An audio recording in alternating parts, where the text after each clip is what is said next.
Harper Perennial and HarperAudio present The Heart of Summer, a novel by Felicity Hayes-Mccoy, performed by Marcella Riordan.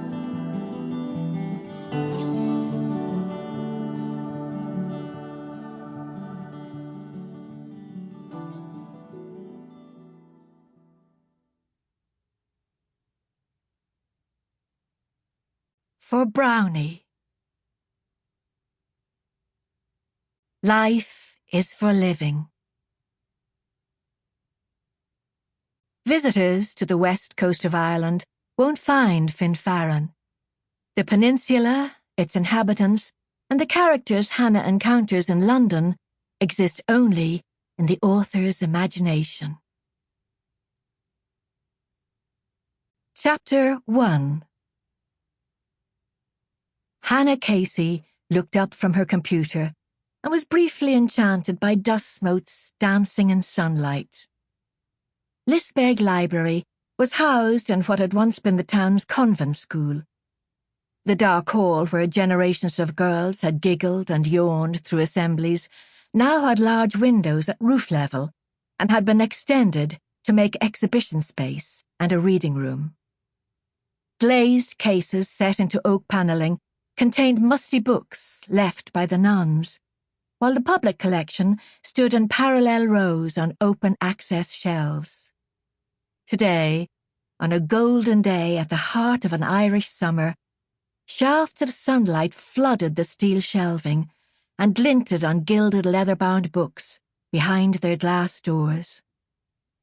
From Hannah's seat at the reception desk, she could see Connor transferring returned items from a trolley to the shelves, handling them as deftly as he dealt with farm animals and machinery, and the occasional idiosyncrasies of the library's computer system. As the paperbacks, CDs, and DVDs disappeared into their places, she could hear him whistling cheerfully under his breath. Hannah's desk at the front of the hall stood with its back to a glass wall that divided the panelled library from the state-of-the-art exhibition space. At the other end of the library was the staff loo, and beside it, a slip of a kitchen where she and Connor made coffee and hung their coats. Logging out, she left her desk and went to wash her hands. Connor looked up as she passed him. "I'm nearly done here, Miss Casey. Do you want me to man the desk?" Everyone else addressed her as Hanna, but Connor, her assistant, had begun volunteering in the library as a teenager when her elderly predecessor had insisted on proper respect. Though now in his early 20s, the habit had stuck, and while Hanna hadn't the heart to object, there were times when it made her wonder what age he thought she was. Probably he never thought about it at all.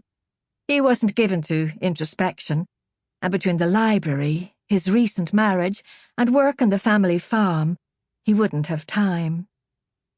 "When you finish there, you can take the desk. The cruise ship crowd are coming at 4, but that won't keep me more than an hour. I'll deal with those emails from head office when I'm done." "Right so." Connor's part-time job involved taking the mobile library around the peninsula, as well as helping Hanna in Lisbeg. Where work was concerned, he was efficient and reliable, although, as Orla, his mother, had once remarked to Hanna, when it came to people, he often missed what was as plain as the nose on your face. God knows, you couldn't get anyone kinder or more sensitive, but he's the world's worst for trying to fix things before finding out what's gone wrong. There was a time I thought we'd never get him married to poor Aideen at all. Hanna had known what she meant. The whole Finfarran Peninsula agreed that Connor and Aideen were made for each other. Yet Aideen's natural diffidence and Connor's instinct to problem-solve had made for an engagement fraught with misunderstandings.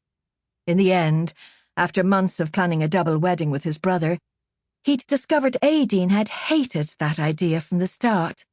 So they'd sneaked off and made their vows in a cypress grove in Florence. There'd been a registry office wedding later when they'd returned from Italy, apologetic and exhilarated, and Aideen was... Sample complete. Ready to continue?